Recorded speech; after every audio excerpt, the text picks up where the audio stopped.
Salve galera, mais um vídeo aqui do canal Brownie Fogo, absolutamente tudo sobre o Botafogo de futebol e regatas. Seguinte, né, ótima vitória do Botafogo, beleza? Pô, Brownie, mas podia ser mais, podia ser podia ser 3-4-0 do jeito que foi o último jogo. Pô, mas a gente sacolou a Chapecoense no primeiro jogo, né, podia ter sido muito melhor, tal, tudo mais.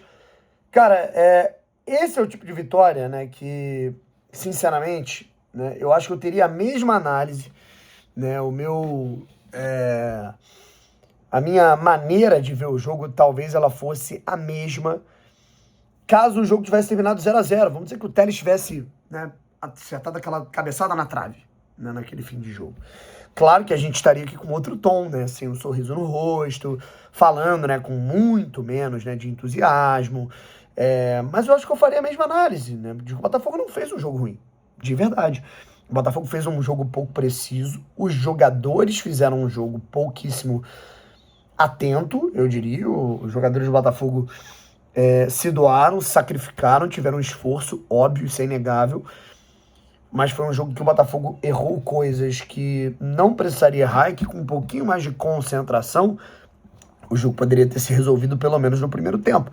Mas, se vocês acompanharam aqui o nosso pré-jogo, né, no que diz respeito à partida, tem assunto para John Textor, transfer ban, declaração do social, declaração do Textor, polêmica, dinheiro. Isso é um assunto que eu prefiro tratar amanhã, confesso, na parte da noite, tá? Que é o momento que eu vou ter ali mais tranquilo para tratar sobre isso, porque de manhã eu vou estar abarrotado de trabalho e à tarde ali eu tô indo para São Paulo, né? Então, na quarta-feira à noite eu acho que eu vou ter um tempo um pouco mais tranquilo, né, para elucidar algumas situações, até para fazer até umas apurações e poder trazer ali uma notícia mais, né, tranquila, mais apurada sobre... Tranquila eu não posso prometer, né? Mas com um pouco mais de precisão sobre tudo que tá acontecendo. De todo modo, né, a gente se abstém aqui para falar dessa questão aí, deixa para falar amanhã, depois de amanhã, e agora a gente se atenta ao jogo, a questão da partida, beleza? Caras, se você assistiu o meu último jogo, meu último vídeo, eu falo bastante sobre a dificuldade que teríamos nesse jogo, conhecendo o Fábio Matias, entendendo que a Chapecoense falou, cara, eu tentei jogar aqui um pouco de peito aberto, tentei jogar um pouco mais aberto, surpreendendo a defesa do Botafogo, e eu, em 20 minutos, tomei 3-0, né? Até para se blindar de protestos, de problemas, ambiente. O Fábio Matias é um treinador que acabou de chegar por lá. Cara, eu não tinha dúvida que a Chapecoense ia estacionar um ônibus, bloco baixo. Conhecemos o Fábio Matias, né, que é o treinador da Chapecoense, que é um cara qualificado, que é um cara que nos ajudou muito em 2024 a arrumar a casa, a arrumar o sistema defensivo do Botafogo. O sistema defensivo do Botafogo estava uma água desde 2023, após a saída do Castro, Bruno Lage, Lúcio Flávio, Thiago Nunes,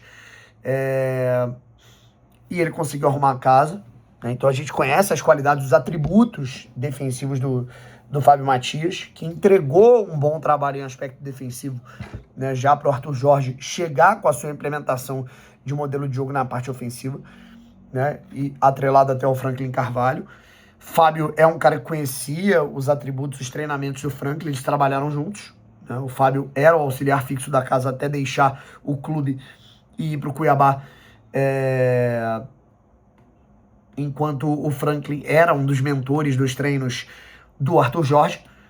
Então eu imaginava já um jogo de dificuldade, em que a Chapecoense não só montaria um ferrolho, marcaria melhor, marcaria bem, escolheria jogadores para empatar o jogo e não propriamente jogar o jogo com o Botafogo, por estar no Newton Santos, por ter tomado de 4 no primeiro jogo, por ser uma partida de mata-mata, e também praticaria um antijogo, né? Antijogo esse que foi muito, muito, muito bem aceito pelo árbitro Rodrigo José Pereira de Lima. Eu vou tentar aqui falar com toda a calma do mundo, para não ser processado, até com razão, porque se eu falar tudo que eu penso aqui, eu serei processado com razão pelo Rodrigo José Pereira de Lima. Eu não posso passar aqui do ponto do respeito, né? Ética nos comentários, apesar de eu ser um torcedor botafoguense, né? Eu sou um jornalista, eu sou um comentarista, eu não posso talvez falar aqui tudo que eu tenho vontade de falar a respeito desse cidadão. Mas falar, né, a CBF, né, dizer para o Brasil inteiro no ano passado e apresentar, entregar para esse cidadão um prêmio de melhor árbitro do futebol brasileiro é uma afronta, é uma aberração. É tirar todos nós que acompanhamos o futebol brasileiro para otários. Entregar um prêmio de melhor árbitro do Brasil para Rodrigo José Pereira de Lima, que é um dos piores na execução, é tirar jogadores, membros de comissão técnica, outros árbitros, diretores, torcedores, imprensa, influenciadores, todo tipo de função, cargo, todo tipo de elemento no meio do futebol para otário. É como se eles estivessem dizendo, nós sabemos que vocês são otários. Rodrigo José Pereira de Lima é o melhor árbitro eleito por nós do futebol brasileiro em 2025. Um árbitro que a gente se lembra do Botafogo e Vasco na Copa do Brasil do ano passado, as faltas que, assim, que ele marcava e deixava de marcar, e não é só a favor do Botafogo não, tá? É do Vasco. Ele conseguiu irritar as duas torcidas naquele jogo. No ano retrasado, esse cara ele expulsou o Hulk, basicamente admitindo na súmula que expulsou por vaidade. E por isso foi suspenso. Que o Hulk olhou pra ele e falou, cara, por que você me deu o cartão? Ele foi e deu vermelho. Basicamente ele disse, eu te dei o vermelho porque eu não gosto de você. Eu tô usando outros exemplos além do Botafogo para não parecer, não soar clubista, né? Remo e Paysandu, final do Campeonato Paraense desse ano. Ele expulsa um atleta, para você ter ideia, que eu não tô puxando tendência para um lado para o outro, ele expulsa um jogador, que agora não me lembro se é do Remo ou do Paysandu, mas ele expulsa um atleta. Ele recomeça o jogo, sem conferir se esse atleta deixou o campo. O jogo, sei lá, a expulsão foi com 20 minutos do primeiro tempo. Ele, durante 2 minutos, ele apitou o reinício do jogo com o jogador que ele expulsou dentro do campo, jogando, sem conferir se o atleta que ele expulsou tinha descido para o vestiário. Gente, numa final de Campeonato Paraense, uma final estadual, num jogo entre uma equipe de terceira divisão e uma equipe de primeira divisão, atualmente, que é o Remo. Esse cara foi eleito o melhor árbitro do Brasil. Se isso não é uma afronta à nossa inteligência, eu não sei mais o que é, de verdade. E eu acho que as questões não são nem elementos de o escanteio claro que ele deixou de dar no chute do Júnior Santos, que a bola bate claramente no jogador, que também é erro da bandeirinha que estava ali do lado, principalmente da bandeirinha. Né? Não são as faltas que ele deixou de marcar ou que ele não marca. Os 2 pênaltis que a gente teve a favor do Botafogo hoje. Eu juro por Deus que isso não me irrita. Sabe por quê? Porque as críticas que eu tô tecendo ao Rodrigo José Pereira de Lima desde 2024, elas não têm a ver com pênalti escandaloso, expulsão escandalosa propriamente. Elas têm a ver com a maneira que árbitros do futebol brasileiro apitam para eles. São caras que eles entram em campo. Se você pega um árbitro, majoritariamente um árbitro, sei lá, croata, um árbitro japonês, um árbitro mexicano, né, para não citar nem das grandes ligas, o que eles fazem? Eu vou apitar o jogo, entendendo quais são as regras e aplicar as regras do jogo. O árbitro brasileiro, a começar por figuras excêntricas, como Rodrigo José Pereira de Lima, são caras que eles entram em campo dizendo, vou apitar para mim, para me complicar menos, para fazer o jogo rolar menos, porque assim eu me complico menos, voltar para o vestiário, ganhar o meu cachê, ganhar a minha remuneração e passar batido daqui, independente de eu ter aplicado a regra ou não. Esse é um modus operandi da arbitragem brasileira de um modo geral. A começar por caras como Rodrigo José, Felipe Fernandes, Wilton Sampaio, Anderson Daronco, Flávio Rodrigues. Posso listar uns 20 aqui. Sávio Pereira, né? Como se não bastasse um Pereira, tem 2, né? Então, esses caras, eles apitam para eles. Encostou no zagueiro, falta, para o jogo. É mais tempo de bola parada e menos tempo que eu vou ter aí pra poder me complicar. Encostou no goleiro, falta. O jogador da Chapecoense se joga no chão pedindo atendimento, 5 minutos parado. E não dá acréscimo. O jogador da Chapecoense isola. Irmão, o jogador da Chapecoense jogou a bola pra dentro do campo. Né? O Botafogo tava com a bola, um jogador da Chapecoense jogou uma bola que tava do lado na direção. Né? Parou o jogo, reiniciou, não teve punição. E ele não repôs isso em acréscimo. Né? Se ele tivesse feito o dever dele de... Cara, existem árbitros que fazem isso. Né? A arbitragem argentina e uruguaia faz muito isso.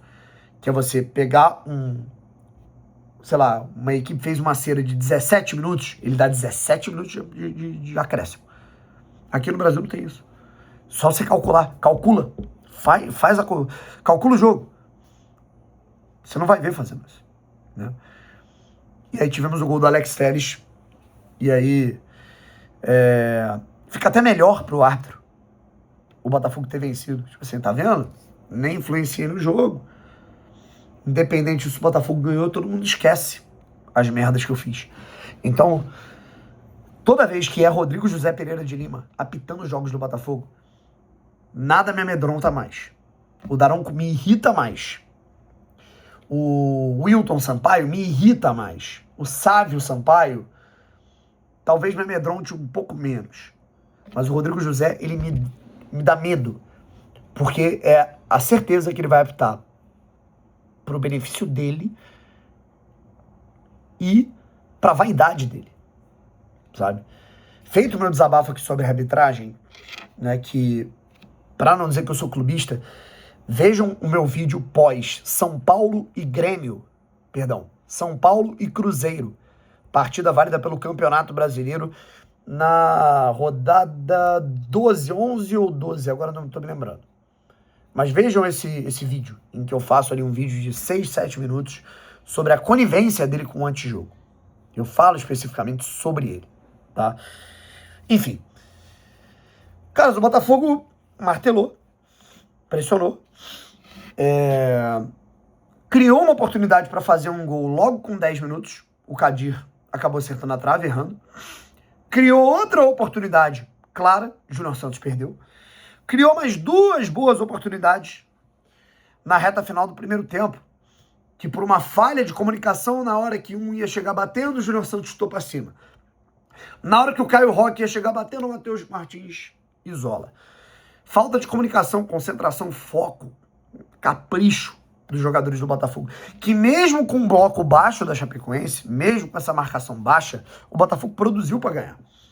No segundo tempo, o Botafogo coloca ali o Arthur Cabral, o Botafogo coloca o Edenilson, o Botafogo aciona o Alex Telles, tá? Achei completamente exageradas as vaias pro Caio Roque hoje, tá? Acho que o Caio erra defensivamente, mas ofensivamente segue sendo um jogador honesto. Eu sigo com a minha teoria. Se o Caio Roque fosse argentino, loiro, e se chamasse Tuco Roque, a torcida do Botafogo ia aplaudir o Caio Roque. Mesmo num jogo de hoje, ia falar que ele foi super raçudo. A torcida do Botafogo tem aversão, às vezes, a atletas brasileiros e tem completo apoio a atletas gringos. Sabe? É impressionante. Né? Eu não via ninguém irritado com a atuação do Tuco Corrêa no fim do jogo com alguns erros dele, até mesmo tendo entrado bem. Sabe? Montoro, eu vou na contramão hoje, cara, porque eu vi muita gente criticando o Montoro, dentro do estádio até, que ele tocando muita bola pra trás, tal, tem umas horas que ele irrita, prende mais a bola, mas eu não acho que foi dos piores jogos do Montoro. Acho que ele errou alguns lances capitais, mas acho que tentou fazer aquilo que poderia contra uma equipe muito fechada. Acho que hoje, se eu tivesse que listar jogadores que me irritaram bastante no desempenho, acho que eu citaria aí Matheus, Júnior, Alan. Eu falo muito do Alan da questão física, né? Mas hoje, tecnicamente, errou muito. Até na corrida perdeu pro Galvez. Como corre esse Galvez, né? Enfim, o Vitinho, que apesar de ter acertado o cruzamento, belo cruzamento pro Alex Telles, e ter tido o nome gritado pela torcida, achei maneiro isso. Também não achei que fiz um bom jogo. Jogadores que eu gostei da atuação.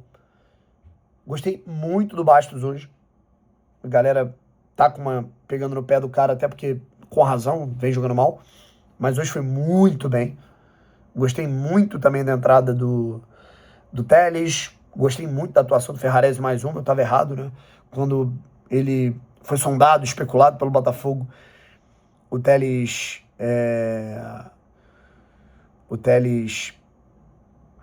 Assim, perdão, o Ferrarese... Por isso que eu tava me confundindo aqui. O Ferrarese, eu não gostei, não me animei, porque o que eu vi no São Paulo eu não curti, né? Mas tá muito bem. Às vezes é aquele tipo de jogador que ele precisa de um ambiente novo. Tal qual o Arthur. O Arthur foi mal no Botafogo. O Arthur tá jogando muito a bola no São Paulo.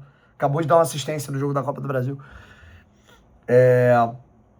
Enfim.